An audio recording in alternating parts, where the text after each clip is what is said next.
Hello दोस्तों, नमस्कार। स्वागत है आपके अपने चैनल नेट एडू पर। दोस्तों, आज के वीडियो में हम आपको बताने वाले हैं कि समुदाय क्या है या समुदाय किसे कहते हैं।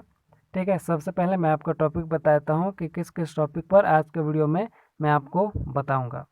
देखिए, सबसे पहले पढ़ेंगे समुदाय क्या है, उसके बाद हम लोग पढ़ेंगे समुदाय का अर्थ क्या होता है और समुदाय की परिभाषाएं कौन कौन से विद्वानों ने क्या परिभाषाएं दी है, इसके बारे में हम लोग पढ़ेंगे।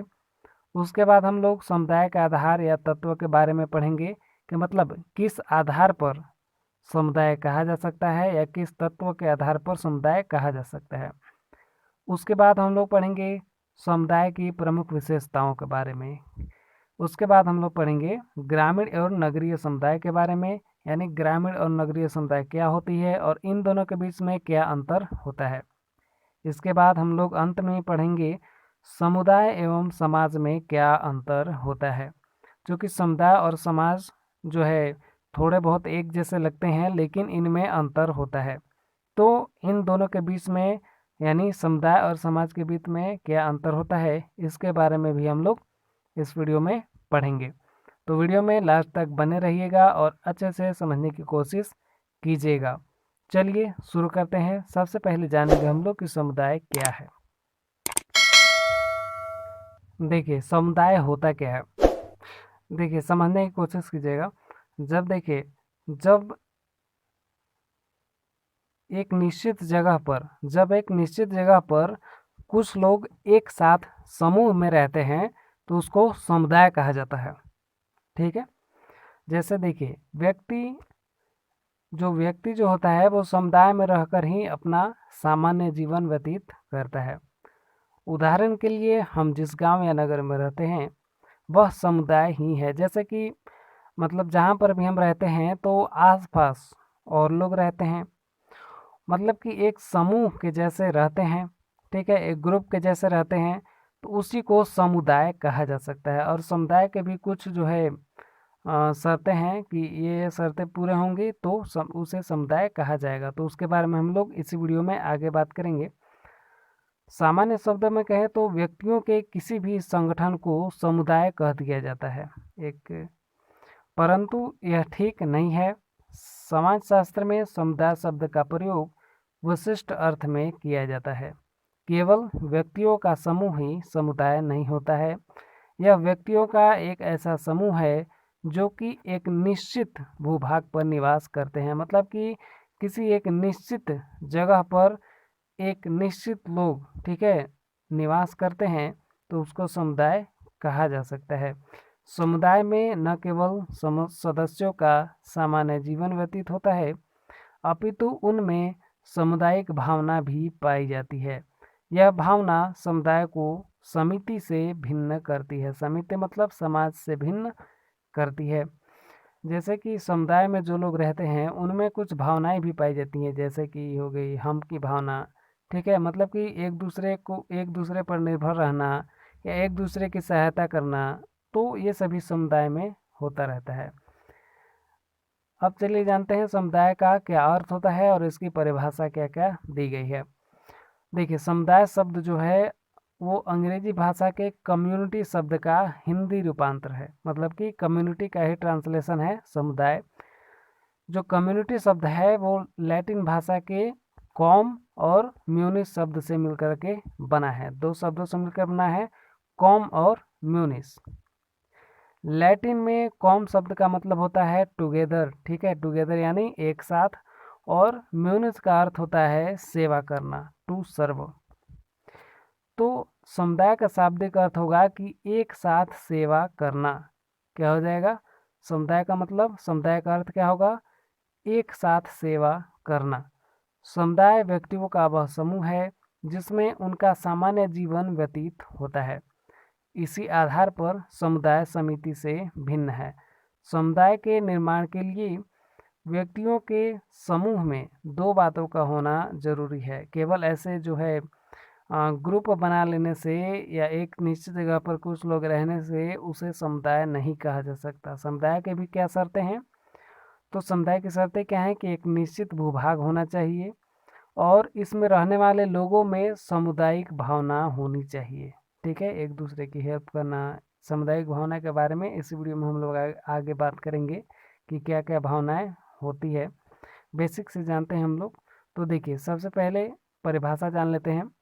तो परिभाषा दिया है बोगार्ट्स ने। उन्होंने कहा कि समुदाय एक ऐसा सामाजिक समूह है जिसमें कुछ अंशों तक हम की भावना होती है, मतलब कि लोग मैं नहीं बल्कि हम कहा करते हैं, ठीक है, कहीं कहीं पर, तथा जो एक निश्चित क्षेत्र में निवास करता है।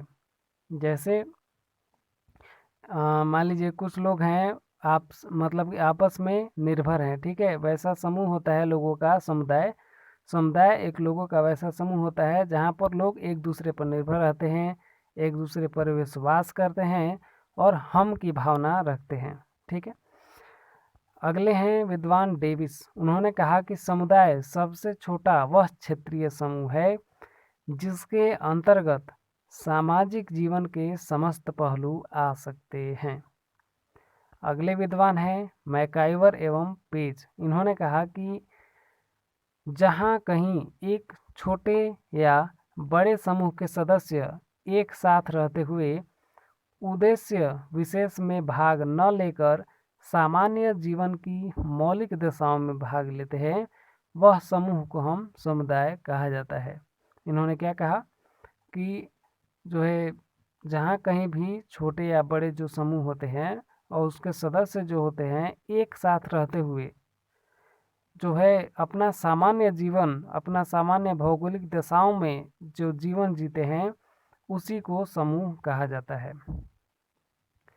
अगले विद्वान हैं ऑगबर्न एवं निमकॉफ।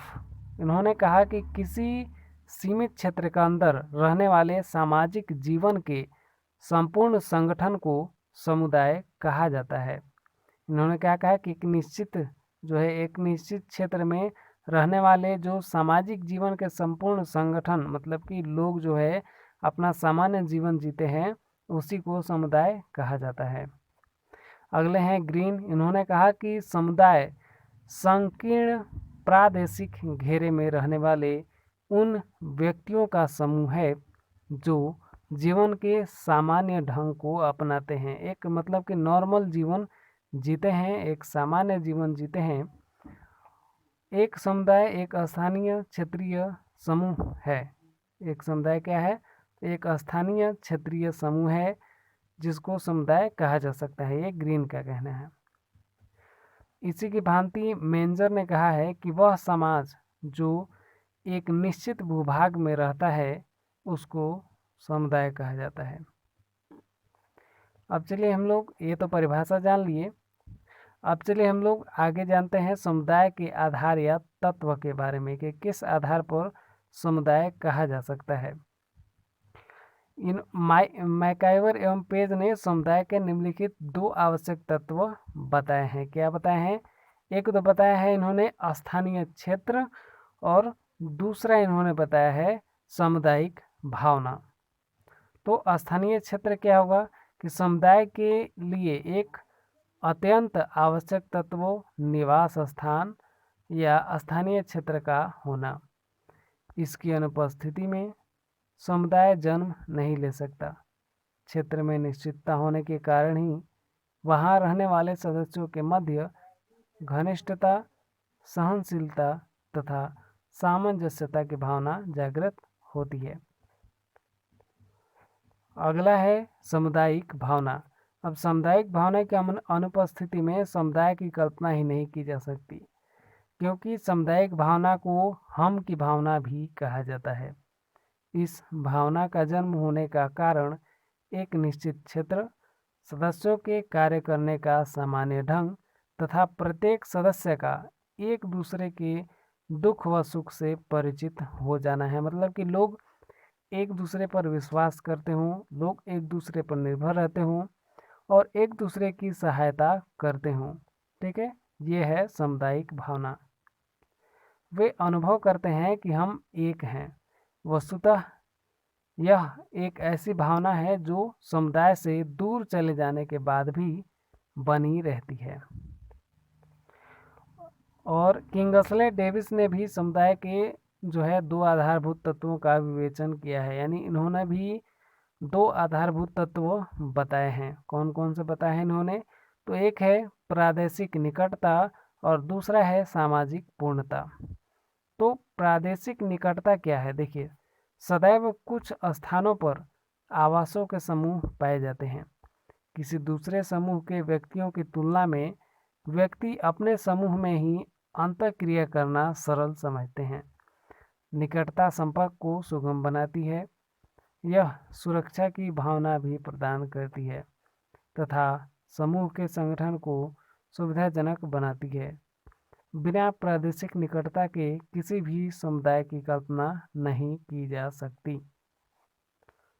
अगला है तत्व सामाजिक पूर्णता।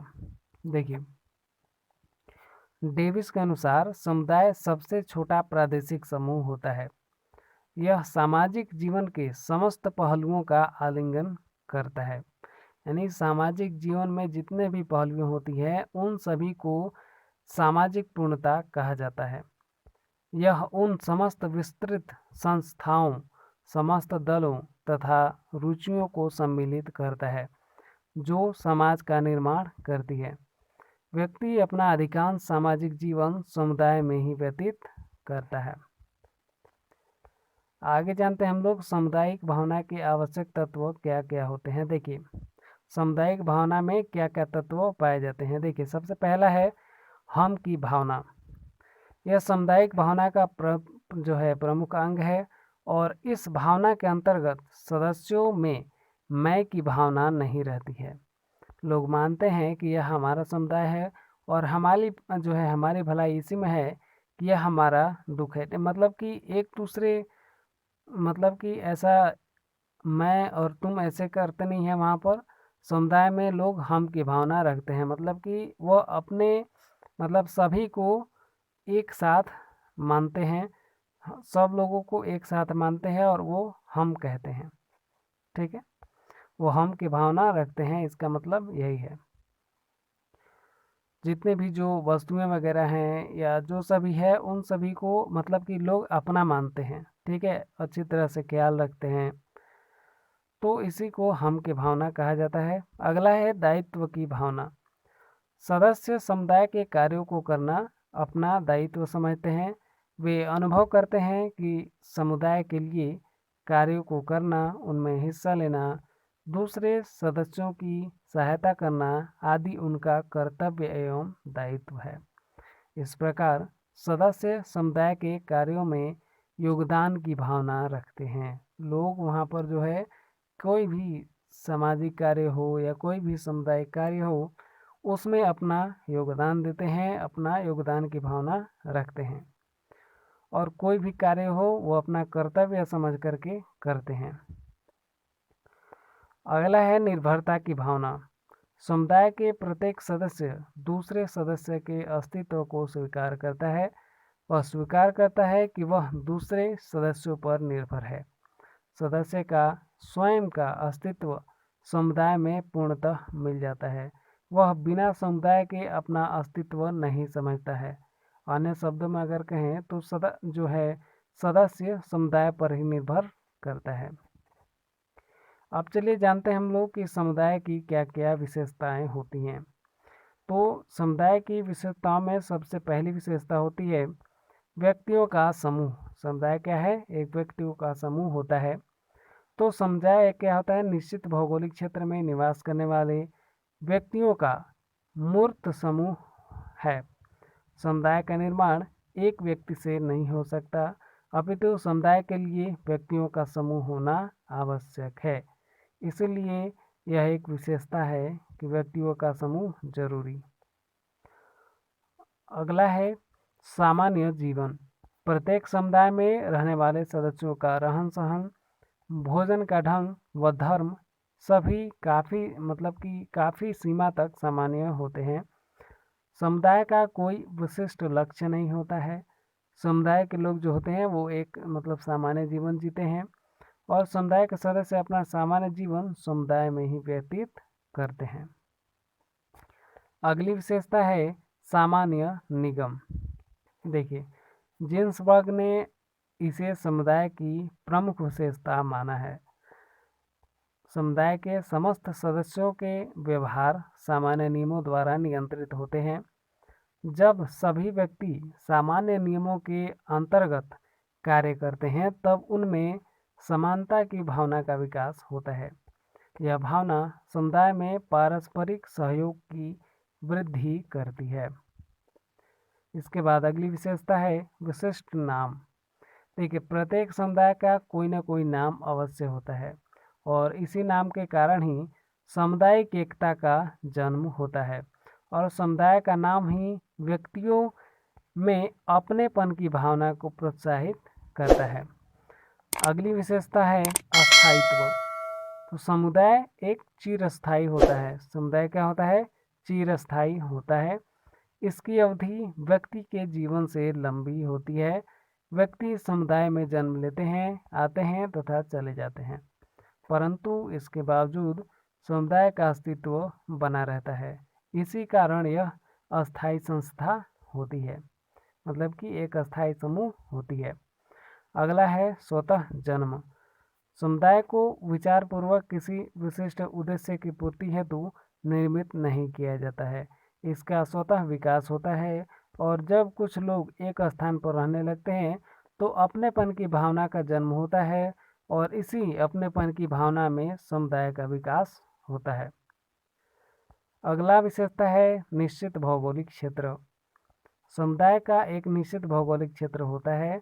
दूसरे शब्दों में कहा जाए कि समुदाय के सभी सदस्य निश्चित भौगोलिक सीमाओं का अंतर्गत ही निवास करते हैं। अगली विशेषता है अनिवार्य सदस्यता। समुदाय की सदस्यता अनिवार्य होती है। यह व्यक्ति की इच्छा पर निर्भर नहीं करती, बल्कि जन्म से ही उस समुदाय का सदस्य बन जाता है जिसमें उसका जन्म हुआ है। सामान्य जीवन के कारण समुदाय से पृथक रहकर व्यक्ति की आवश्यकताओं की पूर्ति नहीं हो सकती है। अगली विशेषता है सामुदायिक भावना। सामुदायिक भावना ही समुदाय की नींव है। समुदाय के यानी जो है, अगर सामुदायिक भावना न हो तो जो समुदाय है उसका कोई अस्तित्व नहीं है। जो सामुदायिक भावना के बिना समुदाय का कोई अस्तित्व नहीं है। सामुदायिक भावना के कारण ही समुदाय का निर्माण होता है। समुदाय जो समुदाय के सदस्य होते हैं वो अपने हितों की पूर्ति के लिए नहीं सोचते, मतलब कि अपने हितों की पूर्ति के अलावा अन्य चीज़ें भी सोचते हैं। वे संपूर्ण समुदाय का ध्यान रखते हैं। हम की भावना दायित्व तथा निर्भरता की भावना है, जो कि सामुदायिक भावना के 3 तत्व हैं। समुदाय के सभी सदस्यों को एक सूत्र में बांधने में सहायता देते हैं। अगली विशेषता है आत्मनिर्भरता। सामान्य जीवन एवं आवश्यकताओं की पूर्ति के कारण समुदाय में आत्मनिर्भरता पाई जाती है। प्राचीन समाजों में समुदाय काफ़ी सीमा तक आत्मनिर्भर थे, परंतु आज यह विशेषता प्रायः समाप्त हो गई है। जो पहले जो एक बहुत बड़ी विशेषता थी आत्मनिर्भरता, लोग जो है आत्मनिर्भर होते थे, लेकिन आज के समय में यह विशेषता थोड़ी बहुत समाप्त हो गई है। कुछ जो है सीमावर्ती समुदाय के उदाहरण है, जैसे गांव, कस्बा या कोई नई बस्ती हो गई, कोई शहर हो गया, कोई जनजाति हो गई, तो यह सभी समुदाय के उदाहरण हैं।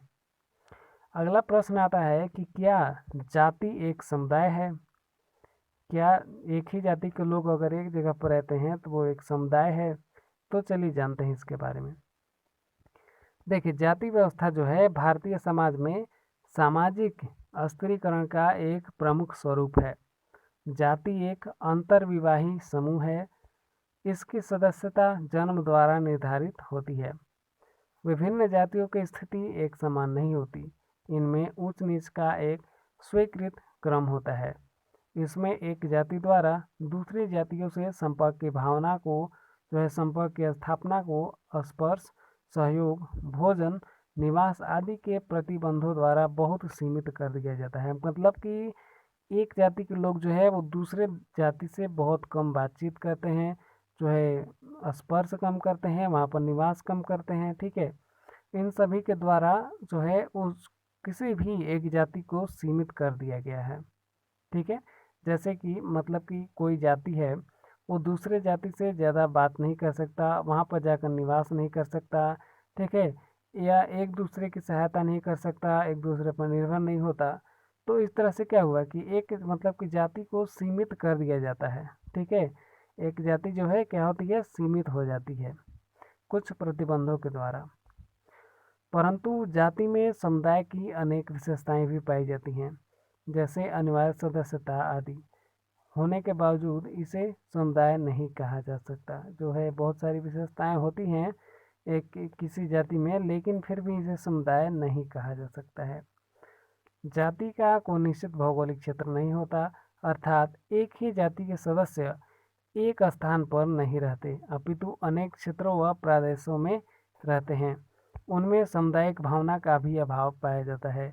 निश्चित भौगोलिक क्षेत्र न होने के कारण इसमें व्यक्तियों का सामान्य जीवन भी व्यतीत नहीं होता है, अतः जाति को एक समुदाय नहीं कहा जा सकता है। एक और प्रश्न आता है कि क्या पड़ोस एक समुदाय है, कि मतलब कि एक घर कोई यहाँ पर है तो इसके आसपास जो लोग रहते हैं, पड़ोसी लोग जो रहते हैं, क्या इन सभी को मिला करके इसे समुदाय कहा जा सकता है? तो चलिए इसके बारे में जानते हैं। देखिए, आज का पड़ोस जो है वो समुदाय नहीं है। पहले पड़ोस में हम जो है हम की भावना होती थी, जो है निर्भर होते थे, जो एक दूसरे की सहायता करते थे, सुख में दुख में या किसी भी स्थिति में लोग सहायता करते थे। लेकिन आज वो सभी खत्म हो चुके हैं और इन सभी के कारण ही जो है पड़ोस को एक समुदाय का नहीं कहा जा सकता है। ठीक है, पड़ोस का विकास भी समुदाय के भांति स्वतः नहीं होता है। अत्यधिक गतिशीलता के कारण पड़ोस में जो रहने वालों में अस्थायीपन का भी अभाव पाया जाता है। जैसे पता चला कोई पड़ोसी जो है, आप यहाँ पर रहते हैं और कोई पड़ोसी आया, ठीक है, और 2 महीने बाद चला गया, तो इस तरह से अस्थायी तो नहीं हुआ, तो इसे समुदाय नहीं कहा जा सकता है। अब एक प्रश्न और आता है कि क्या जेल एक समुदाय है? तो जेल में जो है लोग तो रहते हैं एक जगह, ठीक है, एक जगह लोग रहते हैं, बहुत सारे लोग रहते हैं, क्या उसे समुदाय कहा जा सकता है?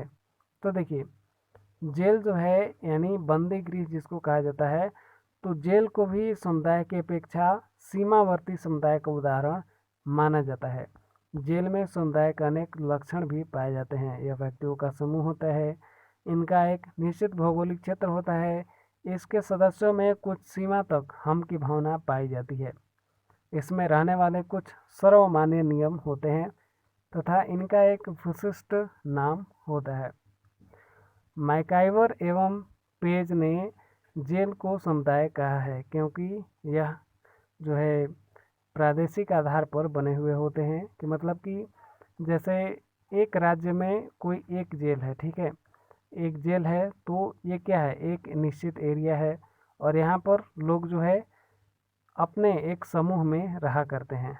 ठीक है, तो हालांकि इसमें भी कुछ चीज़ों का अभाव पाया जाता है, कुछ सामुदायिक भावनाओं का भी अभाव पाया जाता है, लेकिन इसे भी एक सीमावर्ती समुदाय कहा जा सकता है। वास्तव में जो है ये एक जो है सामाजिक जीवन का क्षेत्र ही है। उन्होंने जेल में कार्यकलापों के सीमित क्षेत्र के तर्क को अस्वीकार कर दिया है, क्योंकि मानवीय कार्यकलाप ही सदैव समुदाय के प्रकृति के अनुरूप परिणत होते हैं, परंतु जेल को समुदाय नहीं माना जा सकता। एक तो इसमें कैदियों का सामान्य जीवन व्यतीत नहीं होता, अर्थात वे सामान्य जीवन में भागीदार नहीं होते हैं, और दूसरे उनमें सामुदायिक भावना का भी अभाव पाया जाता है। इसलिए इसे जो है समुदाय नहीं कहा जा सकता है, यानी जेल को समुदाय नहीं कहा जा सकता है। अगला है, क्या राज्य एक समुदाय है? राज्य, जैसे राज्य एक होता है तो उसमें भी तो लोग रहा करते हैं, और उसमें लोग रहते हैं, तो क्या एक समुदाय है? तो चलिए इसके बारे में जानते हैं। देखिए, राज्य भी व्यक्तियों का समूह है। इसमें समुदाय के अनेक लक्षण हैं, जैसे कि एक विशिष्ट नाम है, यानी ये राज्य का एक नाम है, एक सीमित भौगोलिक क्षेत्र है, एक समूह है, नियमों की व्यवस्था है, इन सभी पाए जाते हैं। लेकिन फिर भी क्या इसे जो है यानी राज्य को समुदाय माना जा सकता है? चलिए जानते हैं। देखिए, परंतु राज्य को समुदाय नहीं माना जा सकता है। राज्य को समुदाय क्यों नहीं माना जा सकता है? क्योंकि समुदाय के विपरीत राज्य के निश्चित उद्देश्य होते हैं। राज्य निश्चित उद्देश्यों की पूर्ति के लिए बनाया गया समूह होता है, न कि सामान्य व सर्वमान्य उद्देश्यों की पूर्ति के लिए।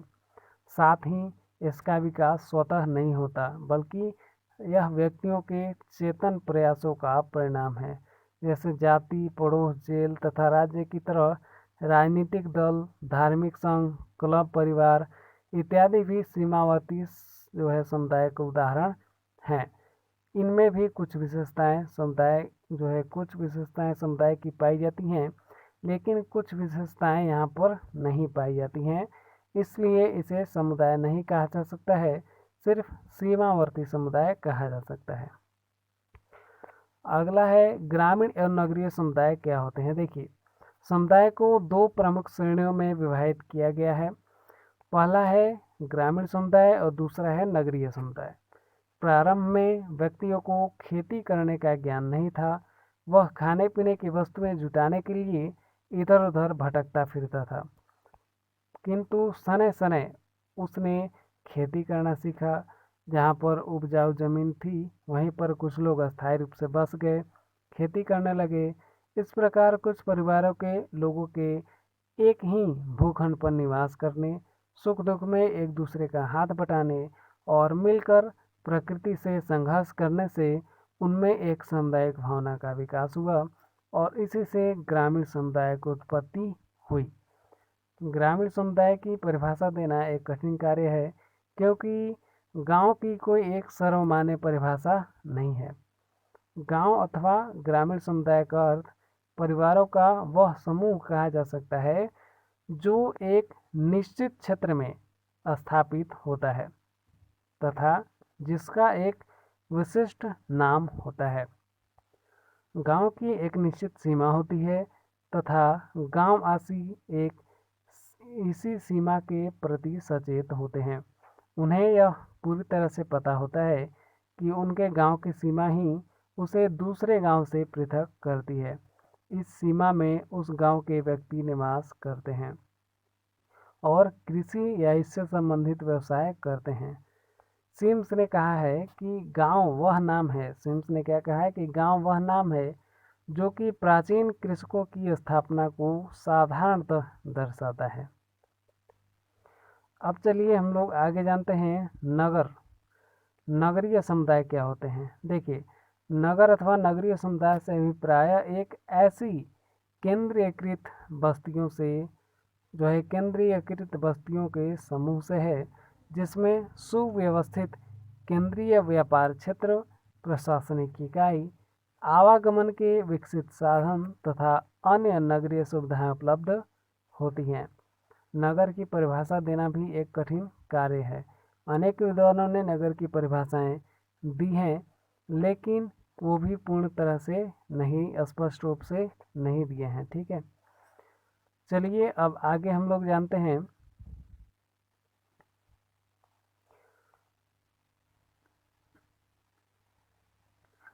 देखिए, ग्रामीण और नगरीय समुदाय में क्या अंतर होता है। तो सबसे पहले व्यवसाय के आधार पर जानते हैं, उसके बाद प्रकृति के साथ संबंध पर यानी पर्यावरण के आधार पर जानते हैं कि एक एक टॉपिक के आधार पर जानेंगे हम लोग। ठीक है, एक एक आधारों पर ग्रामीण और नगरीय समुदाय में अंतर जानेंगे। देखिए, सबसे पहले व्यवसाय के आधार पर ग्रामीण समुदाय में व्यक्ति अधिकतर कृषि व्यवसाय पर आश्रित हैं। नगरीय समुदाय में व्यवसायों में भिन्नता होती है। नगरीय समुदायों में एक ही परिवार के सदस्य भी भिन्न भिन्न तरह के व्यवसाय करते हैं काम अलग अलग, लेकिन जो है खेती से जुड़ा हुआ ही काम करते हैं, कृषि से जुड़ा हुआ काम ही करते हैं। अगला है प्रकृति के साथ संबंध के आधार पर। देखिए, ग्रामीण व्यक्तियों का प्रकृति से प्रत्यक्ष संबंध है तथा वे अपने व्यवसाय के लिए भी प्राकृतिक साधनों पर आश्रित होते हैं। जैसे बरसात हो गया, बरसात होगा तभी खेती होगी। तो इस तरह से जो है ग्रामीण समुदाय क्या होता है कि प्रकृति पर निर्भर रहता है। नगरीय समुदाय में प्रकृति से पृथक्करण पाया जाता है एवं कृत्रिम वातावरण की प्रधानता पाई जाती है। जैसे वहाँ पर जो है गार्डन वगैरह हो गया, या जो है मतलब कि अपने तरह से एक पर्यावरण का निर्माण किया जाता है, और जबकि गांव में क्या होता है, प्राकृतिक पर्यावरण पाया जाता है। अगला है समुदाय के आकार के आधार पर। देखिए, ग्रामीण समुदाय में सदस्यों की संख्या सीमित होती है। लघुता के कारण संबंध प्रत्यक्ष तथा व्यक्तिगत होते हैं। नगरीय समुदाय का आकार बड़ा होता है तथा सभी सदस्यों में प्रत्यक्ष संबंध संभव नहीं होते हैं। अगला है जनसंख्या का घनत्व के आधार पर। देखिए, ग्रामीण समुदाय में जनसंख्या कम होती है और नगरीय समुदाय में जनसंख्या ज़्यादा होती है। तो विस्तृत खेतों के कारण जनसंख्या का घनत्व भी बहुत कम पाया जाता है। जैसे गांव है, ठीक है, गांव में लोग कम पाए जाते हैं लेकिन ज़मीन अधिक है, तो जनसंख्या घनत्व ऑटोमेटिक कम ही होगा, क्योंकि लोग दूर दूर अपना घर बनाएंगे, ठीक है, ज़मीन की कमी यहाँ पर नहीं होगी। नगरों में क्या है, नगरों में ज़मीन कम है लेकिन वहाँ पर जनसंख्या बहुत ज़्यादा है, तो इस तरह से क्या होगा, जनसंख्या घनत्व नगरों में ज़्यादा होगा। अगला है स्वजातीय तथा विजातीयता के आधार पर। ग्रामीण समुदाय के सदस्यों का व्यवसाय एक सा होता है। उनका रहन सहन, खान पान, रीति रिवाज, जीवन पद्धति भी एक जैसी होती है, अतः उनके विचारों में भी समानता पाई जाती है। नगरीय समुदाय में रहन सहन में जो है पर्याप्त अंतर होता है, इनमें विजातीयता अधिक पाई जाती है। सदस्यों की जीवन पद्धति एक जैसी नहीं होती। जैसे देखिए, शहरों में क्या होता है कि आप यहाँ पर रहते हैं, ठीक है, आप किसी और जाति के हैं और आपका पड़ोसी किसी और जाति का हो गया, वो किसी और जगह से आया है, ठीक है, इस तरह से कोई और पड़ोसी आया, वो किसी और जगह से आया, उसका धर्म अलग है, उसका जाति अलग है, रीति रिवाज अलग है, ठीक है, तो इस तरह से सब कुछ अलग अलग रहता है, तो इसी को विजातीयता कहा जाता है, जो कि नगरों में पाया जाता है। और गांव में सजातीयता पाया जाता है। कैसे? जैसे देखिए, गांव में क्या होता है कि एक ही जाति धर्म के लोग एक साथ रहते हैं, समूह में रहते हैं, ठीक है, तो इसी को सजातीयता कहा जाता है। इनकी जो है रीति रिवाज एक जैसे होते हैं, इनकी जीवन शैली जो होती है वो एक जैसी होती है, तो इसीलिए इसको सजातीयता कहा जाता है। अगला है सामाजिक अस्त्रीकरण तथा विभिन्नीकरण के आधार पर। देखिए, ग्रामीण समुदाय में आयु तथा लिंग के आधार पर विभिन्नीकरण बहुत ही कम होता है। इसमें जातिगत सामाजिक अस्त्रीकरण की प्रधानता होती है। नगरीय समुदाय में विभिन्नीकरण अधिक पाया जाता है और इनमें अस्त्रीकरण का आधार केवल जाति न होकर वर्ग भी होता है। अगला अंतर है सामाजिक गतिशीलता के आधार पर। देखिए, ग्रामीण समुदाय के सदस्यों में सामाजिक गतिशीलता बहुत कम पाई जाती है। यहाँ के लोग जो है विकसित बहुत कम होते हैं, ठीक है, बहुत धीरे धीरे विकसित होते हैं, और नगरों में क्या होता है, लोग जल्दी विकसित होते हैं। व्यवसाय तथा सामाजिक जीवन एक होने के कारण गतिशीलता की अधिक संभावना भी नहीं रहती है। कहाँ पर? गाँव में व्यक्ति की परिस्थिति प्रदत्त आधार जैसे कि जाति, परिवार इत्यादि पर निर्धारित होती है, और नगरीय समुदाय में सामाजिक तथा व्यवसायिक गतिशीलता अधिक पाई जाती है। यहाँ पर लोग जल्दी विकसित होते हैं, ठीक है, क्योंकि यहाँ पर काम ज़्यादा मिलता है, और काम ज़्यादा मिलेगा तो यहाँ पर पैसे ज़्यादा कमाएंगे, पैसे ज़्यादा कमाएंगे तो जल्दी सक्सेस मिलेगा। तो व्यक्ति अर्जित गुणों के आधार पर परिस्थिति प्राप्त करता है नगरों में। तो इस तरह से आपने समझ लिया कि समुदाय किसे कहते हैं और उसके सभी चीज़ों के बारे में। तो उम्मीद है आपको वीडियो अच्छा लगा होगा और अच्छे से समझ में आया होगा। मिलते हैं हम अगले वीडियो में ऐसे ही नए टॉपिक के साथ। तब तक के लिए धन्यवाद। वीडियो अच्छा लगा होगा तो लाइक ज़रूर कीजिएगा, और चैनल को अभी तक सब्सक्राइब नहीं किए हैं तो सब्सक्राइब ज़रूर कर लीजिएगा। धन्यवाद।